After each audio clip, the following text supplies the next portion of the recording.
السلام علیکم ناظرین، آپ کا میزبان علی حسین سکائی نیوز کے ساتھ ایک بار پھر سے حاضر ہوں۔ اہم ترین ڈیولپمنٹس ہو رہی ہیں پاکستان کی سیاست میں۔ پنڈی اور اسلام آباد آمنے سامنے آئے ہوئے ہیں، یعنی کہ اگر میں آپ کو کہوں گا پنڈی تو پنڈی جی ایچ کیو آپ لے لیں، اور اسلام آباد کہوں تو وزیر اعظم ہاؤس لے لیں، آپ پی ایم ہاؤس لے لیں۔ تو یہ آمنے سامنے ہے، یہ کیسے ہیں، یہ میں اس کے اوپر آپ سے بات کرتا ہوں کہ ایک سینئر صحافی ہیں اسلام آباد کے، بشارت راجہ صاحب، انہوں نے ایک ٹویٹ کیا ہے، تو وہ ٹویٹ بڑا معنی خیز نظر آ رہا ہے، جو میں آپ کے ساتھ ایز شیئر کرتا ہوں۔ ٹویٹ انہوں نے کیا کہ آپ کو خبر دے رہا ہوں کہ جنرل باجوہ سمری سمیت اس وقت پی ایم ہاؤس میں موجود ہیں، اور جنرل باجوہ اپنی ضد پر آگے ہیں، اور ضد کیا ہے ان کی کہ جنرل ساحر شمشاد مرزا جو ہیں ان کو chairman joint chief of staff اور جنرل اظہر عباس کو چیف آف آرمی سٹاف لگایا جائے، اور اگر یہ نہ ہوا تو ساتھ دھمکی کیا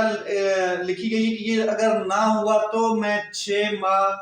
مزید ایکسٹینشن لے لوں گا۔ یہ انہوں نے بات کی ہے، یہ بقول بشارت راجہ ایک سینئر صحافی ہیں اسلام آباد کے، ان کا ایک ٹویٹ ہے، اس کے مطابق اب کہا یہ جا رہا ہے کہ اسلام آباد اور پنڈی کے درمیان جو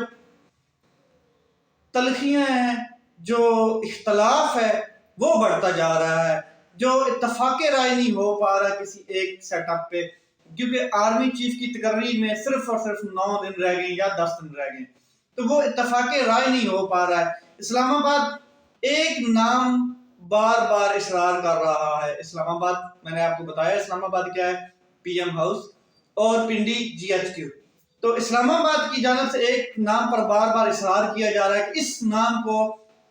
ایڈ کیا جائے ساتھ۔ وہ نام کیا ہے، وہ غالباً مریم نواز صاحبہ نے بھی اپنے منہ سے لیا، اس نام کا ذکر لیا ہے، اور وہ نام ہے جنرل عاصم منیر صاحب کا، جو 27 تاریخ کو غالباً ریٹائرڈ ہو رہے ہیں۔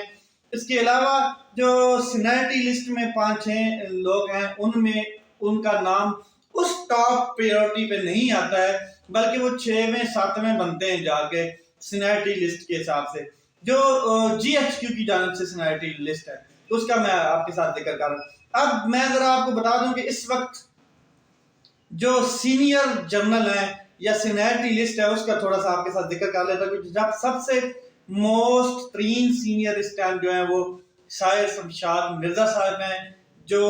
اس ٹائم پنڈی کور کمانڈر ہیں جی ایچ کیو کے۔ اس کے علاوہ میں آپ کو بتا دوں کہ دوسرے نمبر پر جو ہیں وہ اظہر عباس صاحب ہیں، تیسرے نمبر پر ہیں جنرل نعمان، چوتھے نمبر پر ہیں جنرل فیض امیر، اور 5ویں نمبر پر ہیں جنرل عامر۔ اسی طرح نیچے پھر سینیٹری بنتی جا رہی ہے، لیکن جو بقول راجہ بشارت صاحب ہیں یا بشارت راجہ صاحب ہیں سینئر صحافی، ان کے بقول اگر دیکھا جائے تو باجوہ صاحب کہہ رہے ہیں کہ جو سیکنڈ موسٹ سینئر ہیں جنرل اظہر عباس صاحب، ان کو چیف آف آرمی سٹاف لگایا جائے، اور جو فرسٹ موسٹ ترین سینیٹری لسٹ میں جن کا نام ہے ساحر شمشاد مرزا صاحب، ان کو chairman chief joint of staff لگایا جائے۔ یہ ان کے بقول راجہ بشارت کے بقول یا ان کی ٹویٹ کے مطابق یہ چیز سامنے آئی ہے۔ اب جو مسلم لیگ نون کا دھڑا یا مسلم لیگ نون ہے، یا نواز شریف صاحب ہیں، یا ان کے جو حواری ہیں، جو پرائم منسٹر صاحب ہیں، وہ یہ چاہتے ہیں کہ کسی نہ کسی طریقے سے جنرل عاصم منیر صاحب کا نام بیچ میں ایڈ کیا جائے۔ سمری کے بھی ڈیلے اس لیے کیا گیا تھا، میں نے اپنے پچھلے ویلاگ میں اس چیز کے اوپر تھوڑا سا ذکر کیا بھی ہے کہ کیونکہ انہوں نے 27 تاریخ کو ریٹائرڈ ہو جانا ہے، تو سمری اس طریقے سے بھیجی جائے کہ وہ ان کو کہا جائے کہ وہ 27 تاریخ جو ریٹائرڈ ہو رہے ہیں وہ اس ریٹائرمنٹ کے حساب سے موسٹ تنیر بن رہے ہیں۔ تو یہ چیزیں ہو رہی ہیں۔ اب پاکستان پیپل پارٹی جو وہ بھی اس کے اوپر ان ایکشن نظر آ رہی ہے، اسلام آباد کے دورے ان کے بھی ہو رہے ہیں۔ زرداری صاحب آپ کو پتہ ہے سیاست کے پلر سمجھے جاتے ہیں، پتہ نہیں کس سیاست کے پلر سمجھے جاتے ہیں، لیکن سیاسی بڑے موسٹ ترین لیڈر ہیں، وہ بھی سمجھے جاتے ہیں، کیونکہ ان کی بھی بڑی پارٹی ہے پیپل پارٹی جو ہے، تو وہ بھی اسلام آباد کے دورے کر رہے ہیں۔ اس معاملے پر تاریخ میں پہلے اتنی کبھی بحث نہیں ہوئی، تاریخ میں پہلے آپ دیکھ لیں کبھی اتنا کوئی معاملہ، بلکہ جب عمران خان صاحب نے ایکسٹینشن دی تھی تب بھی آرمی چیف کا جو تقرری کا معاملہ تھا اس کے اوپر بھی اتنی سیاست نہیں کی گئی تھی جتنی اب کی جا رہی ہے، کیونکہ معاملات کچھ اور ہیں، حالات کچھ اور ہیں اور ملک کسی اور طرف جا رہا ہے۔ اس حوالے سے ملاقاتوں کا ایک لمبا چوڑا سلسلہ بھی شروع ہو چکا ہے۔ آپ کو بتا دوں کہ اسحاق ڈار صاحب کی ملاقات ہوئی ہے صدر مملکت ڈاکٹر عارف علوی صاحب کے ساتھ، اور اس میں کوشش کی جا رہی ہے کہ برف جو ہے وہ پگھل جائے، اور ظاہر ہے آپ کو میں بتا دوں کہ جو سمری آنی ہے وہ صدر مملکت کے پاس آنی ہے، اور صدر مملکت نے بھی اس کے اوپر سائن کرنے ہیں۔ نارملی کوئی بھی سمری جو صدر مملکت کے پاس آتی ہے وہ 15-16 دن اس کو روک سکتے ہیں، اس کے اوپر کیا کہتے ہیں اپنی مشاورت کرنے کے لیے، یا اس کو روک سکتے ہیں، سٹے دے سکتے ہیں 15-16 دن کا۔ لیکن یہ جو سمری ہے چیف آف آرمی اسٹاف کی، اس کو 24 گھنٹے کے اندر اندر انہوں نے کیا کہتے ہیں اس کا فیصلہ کرنا ہوتا ہے۔ تو اس حوالے سے بھی وزیر خزانہ کی ان سے ملاقات ہوئی ہے، اور میں آپ کو بتا دوں کہ وزیر خزانہ صاحب ملاقاتیں کرتے جا رہے ہیں، ترلے مار رہے ہیں، بہتر چپ کر کے جا کے عمران خان صاحب کے تھوڑی سی مطلب کہ مرشدگی کر لیں، وہ کیا کہتے ہیں پیر مریدگی کر لیں، تھوڑی سی جھک جائیں اور پاؤں کو ہاتھ لگا لیں، بہتر یہ ہوگا، کیونکہ صدر مملکت جو ہے وہ پاکستان تحریک انصاف کے ہیں۔ اس کے علاوہ میں آپ کو بتا دوں پاکستان اس ٹائم ڈیفالٹ کے دہانے پر کھڑا ہے، 80% چانس جو ہے وہ ختم ہو چکے ہیں اور 20% رہ گئے ہیں کہ کبھی بھی ڈیفالٹ ہو سکتا ہے۔ میں آپ کو یہ بتا دوں کہ میرے اندازے میں جو میری ذاتی رائے ہے، اس کا کسی آفیشیل سٹیٹمنٹس کے ساتھ کوئی تعلق نہیں ہے، ہو بھی سکتا ہے کہ پاکستان ڈیفالٹ کر چکا ہو، تب بھی جو پرائم منسٹر صاحب ہیں وہ غائب ہیں، نظر نہیں آ رہے، منظر عام سے غائب ہیں، مطلب کہ گوگل سے سرچ کرنے پڑے ان کی تصویریں ملیں گی آپ کو۔ تو اسٹیبلشمنٹ کے حوالے سے بھی ان کے ساتھ جو بات ہوئی ہے صدر مملکت کے ساتھ اسحاق ڈار صاحب کی، اس کے علاوہ اور حکومتی سطح پر بھی باتیں ہوئی ہیں، پی ٹی آئی کے حوالے سے بھی بات ہوئی ہے، ملاقاتیں ہو چکی ہیں۔ اچھا، یہ ایک مذاکرات کا دور جو ہے نا یہ شروع ہو باقاعدہ نظر آ رہا ہے، کیونکہ جو اہم رول ادا کر رہے ہیں وہ ہیں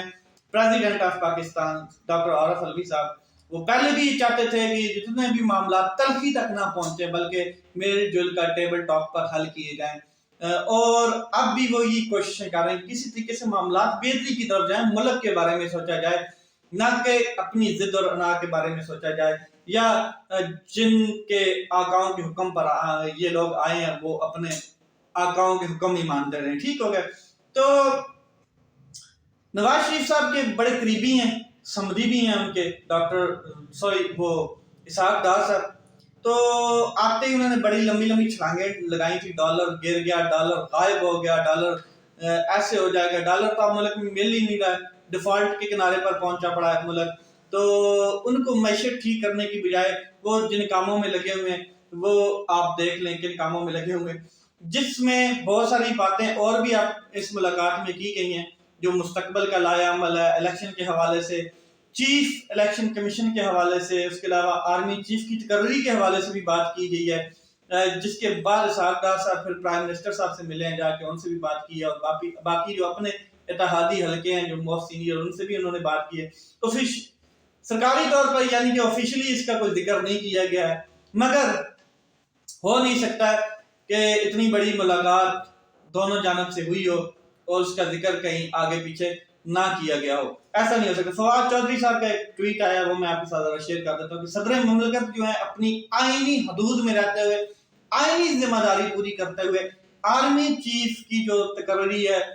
اس کے نوٹیفیکیشن پر کام کریں گے، جو ان کا آئینی رائٹ ہے اور آئین کے حساب سے وہ کریں گے۔ اس کے علاوہ عمران خان اہم اعلان آج متوقع ہے کہ وہ کریں گے، پنڈی کا اعلان انہوں نے کرنا ہے کہ کب پنڈی عوام کو لے کر وہ جا رہے ہیں، کب کال دے رہے ہیں پنڈی کے، 1-2 دن میں دے رہے ہیں، 1 ہفتے بعد کی دے رہے ہیں، یا آج کہتے ہیں کہ ابھی چلیں، یا اپنی صحت کے ٹھیک ہونے کا انتظار کر رہے ہیں۔ تو آج ایک متوقع ہے اعلان کہ کسی ٹائم بھی کیا جا سکتا ہے۔ تو اس کے علاوہ انہوں نے پچھلے خطاب میں بات کی کہ مکمل اختیارات مجھے ملیں گے تب میں آؤں گا، وزیر اعظم بنوں گا۔ یہ نہیں ہو سکتا کہ اختیارات میرے پاس ہوں اور بس کسی اور کا چل رہا ہو، پاور کسی اور کے پاس ہو، کام کوئی اور کر رہا ہو،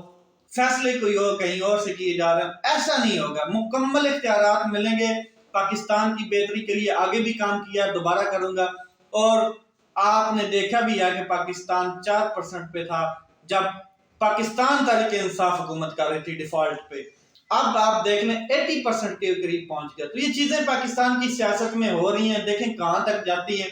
8-9 دن رہ گئے ہیں، بڑی اہم تقرری ہونے والی ہے. اس کے اوپر سیاست تو بہت زیادہ ہو چکی ہے، آپ نے دیکھی ہے. دیکھیں اب فیصلہ کیا ہوتا ہے. اور وہ جو سارا ملبہ ہے یہ 7 مہینے کا، وہ اس کے اوپر بھی پڑنا ہے. جو آنے والا نیا چیف ہونا ہے اس کے اوپر برڈن بننا ہے، یہ ایک ذمہ داری آ جانی ہے اس کے اوپر. اور وہ جو نیا آرمی چیف وہ یہاں سے